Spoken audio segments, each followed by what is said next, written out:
d'accord bala ñuy dem ci affaire Promogem ñu wax ci transhumance gis nañ ni ci nguuru Macky Sall moom yéen a battre record ci bi mu nekkee opposition sax nga ñu woon na ko transhumance mais gis nañ bi mu nekkee ci nguur gi moom.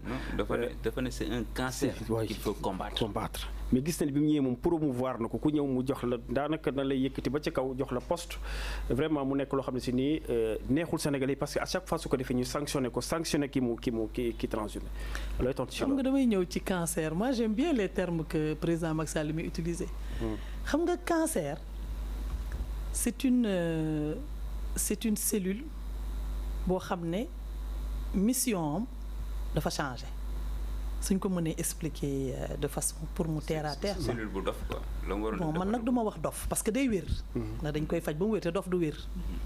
dof day tane rek olof a ko wax xaw ma nag du dëgg ah mais cancer dafay nekk cellule boo xam dafa xaw a jaawatle yoonam daal genre yooyu donc terme boobu je l'apprécie bien parce que pour tax mooy objet wu transhumance damay expliquer.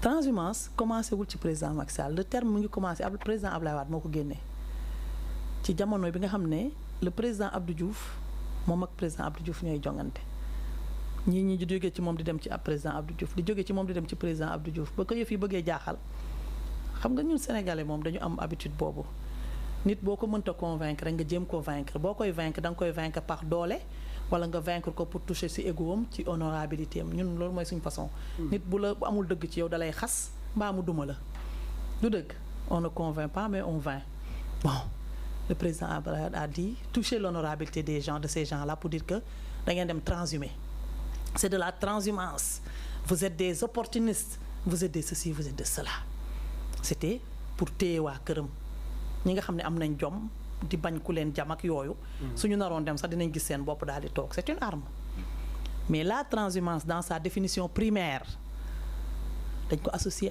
au cheptel mooy mangaani waaw mangaan lu bon la wala lu baax la pour jur gi déet attendez fu tooy la ñuy dem rek waaw maa ngi ñëw fu tooy léegi sa ngeen di wax nit ñi dañuy mangaani fu tooy la ñuy dem rek dañoo mangaani dañoo jógee fu wow dem fu tooy waaw est-ce que loolu bu foofu woowee ñu dem feneen waaw loolu est-ce que crime la crime la kay jógee fu wow dem fu tooy loolu crime la ci nit nekk weñ rek fu tooy nga dal non du loolu. loolu la kay loolu du màngaani. loolu la léegi màngaan daal dara amu ci. non damay expliquer pour wane ni loolu dañ ko def.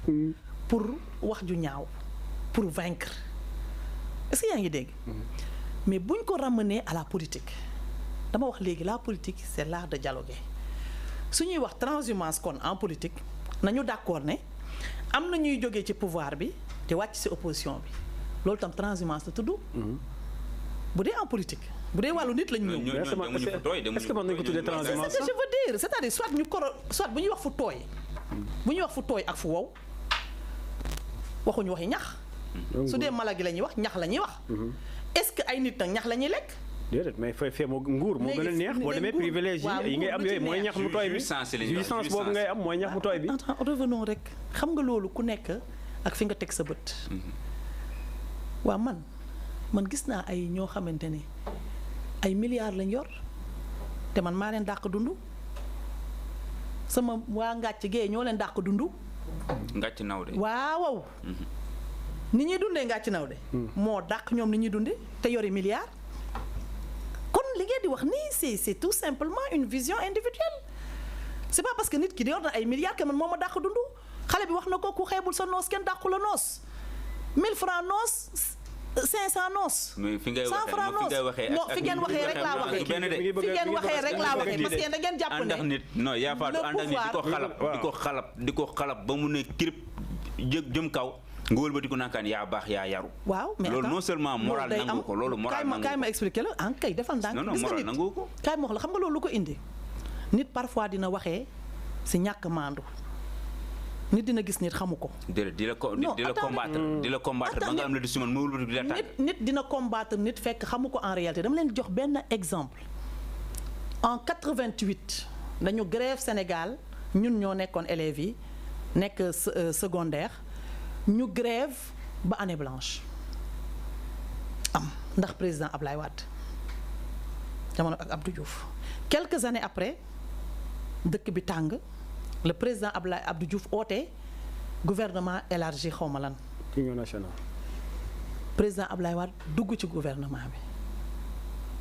bi mu duggee ci gouvernement bi man damay wax man personnellement par rapport ak sama expérience politique loolu daf ma marqué moo tax mënuma ko fàtte dafa bokk ci sama éducation politique sama yaay ak sama papa LDMPT la ñu bokkoon ils font partie des fondateurs de la LDMPT ñun ñu xaru ci Ablaye Wade man mii naroon nañ maa tëj ci année blanche boobu ndax président Ablaye Wade bañ ci génnee ñu xëy rek le Jeune Afrique titré avec à l'époque le journaliste Sénène Adrien Mirando mu titré ne le président Ablaye Wade wax je le cite Abdou Diouf c'est mon prolongement Abdou Diouf était un travailleur ñu titré ko ngandi titre ci Jeune Afrique ma romb ko ci kiosque bi këf journal bi këf affaire bi dama doon jooy ba yegg suñu kër parce que man dama jàpp ne le président Ablaye Wade avait trahi. Comment il peut dire que Abdou Diouf c'est son prolongement? Comment il peut dire que Abdou Diouf est un travailleur? boobu maa ngi am 15 ans sama yaay ne ma non kaay parce que ñun suñu kër le débat politique était au cœur de la maison may jooy ne bu ma kenn waxati waxi opposition waxi Ablaye Wade ci àddina sama yaay ne ma non la politique c'est pas ça peut-être que bi muy wax Abdou Diouf li muy wax ci moom dafa nekkoon ci biti xamul Abdou Diouf. nit mën nga koo bañ a xam na ngay wax dara waaye boo duggee ci moom fréquenté ko nga door a xam kii lan mooy dimension parce que mooy li may wax toujours rek sama yaay ci la ma waxee ne ma mbubb bi ngay sa nit dafa war a prudent LDMPT gis nga seen discours ñoom dañu am seen idéologie. mooy gauche bi. waaw ñoom ils sont des communistes. mais ñoom mosoo leen dégg ñu xas nit wala ñu wax nit dara wala ñu ki nekkuñu woon ci dynamique yooyu ñoom ils sont dans la dimension constructive de façon populaire parti dañu ute ni ñuy doxee sama ñoom yaay ne ma non nit nag balaa ngay wax ci nit da nga war a maandu nit da ngay maandu parce que nit ki boo ko xamul xamoo ko mais su ñuy nekkee ñun ñëpp ci terrain politique bi naka la ñu war a xoolantee mooy man li ma yéene Sénégal moom la Mahfouz mi yéene Sénégal moom la Mouhamed mi yéene Sénégal mais mënuma taxaw ne man maa gën a am yéene ci Sénégal que Mouhamed wala Mahfouz loolu ku koy def opportuniste nga parce que tu ne mets pas sur la table les réalités. d'accord dégg naa la nga def littérature bu am solo théorie bu am solo bu gudd bu yaatu mais dafa am loo xam ne tamit concret la. jarul ñuy dem di dellu ji 1988 ak yooyu yëpp dafa am lu fi am. maanaam nga ñëw ñu fal la. nga nekk fenn campagne bi kii ñu jox la mairie bi wala leneen. nga dem gis ak président jël li nga joxoon yëpp. ëmb ko dem jébal ko président loolu noo ko mën a tuddee.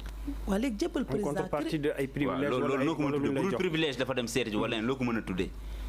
xam nga dafa am ay jëfin wala ak doxalin yoo xam ne tamit bokkul ak ñu doon expliquer yow da nga doon wax par principe nga doon waxee parce que da nga gëm ni keek yooyu mais ñii ñoo xam ne gëmuñu ko la déglu ma la mais pourquoi nga bëgg wax ni gëmuñu ko dama lay exemple man mii di wax ak yow bi may njëkk gagné mairie Ngathie Nawde dama teg le mouvement pour la renaissance citoyenne qui était un mouvement qui s'est limité à Ngathie Nawde je me suis battue contre les gens qui étaient à Benno Bokk Yaakaar en 2014 parce que boobu man décidé gu ma woon engagé wu ci benn dynamique politique dama def sama yëfi bopp ma dem combattre ba ma defee sama plan de développement ba ma defee sama programme ba plan Sénégal émergent génnee ma lire ko comparé ko ak man sama vision gis ne ñaari vision yi dafa méngoo man APR woowuñu ma de Benno Bokk Yaakaar woowuñu ma de man maa dem adhéré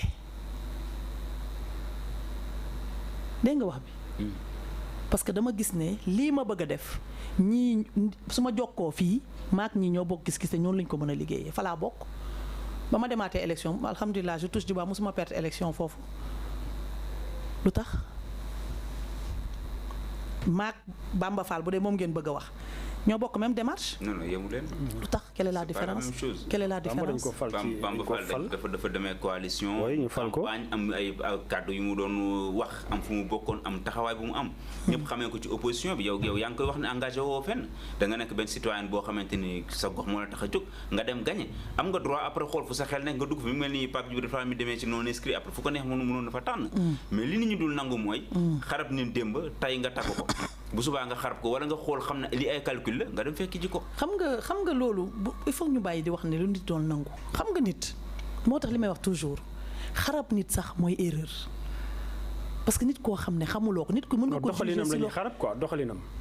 mais nit ki mais doxalinam ni muy waaw kii gestion li muy doxee Macky Sall mu réew mi dafa daanu. waaw réew mi mais pas Macky Sall ci boppam. recevoir la génn nga tegle say loxo suuf taxaw ne.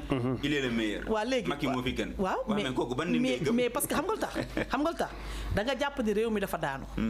nga dem président recevoir la ne la man kat réew mi daa daanu waaye man damaa bëgg a yëkkati réew mi maa ngi ci 10 kilos pour yëkkati ko 11 kilos ma manqué te yow mën nga def 1 kilo bi da nga siy jàpp réew mi jóg wala doo ci jàpp.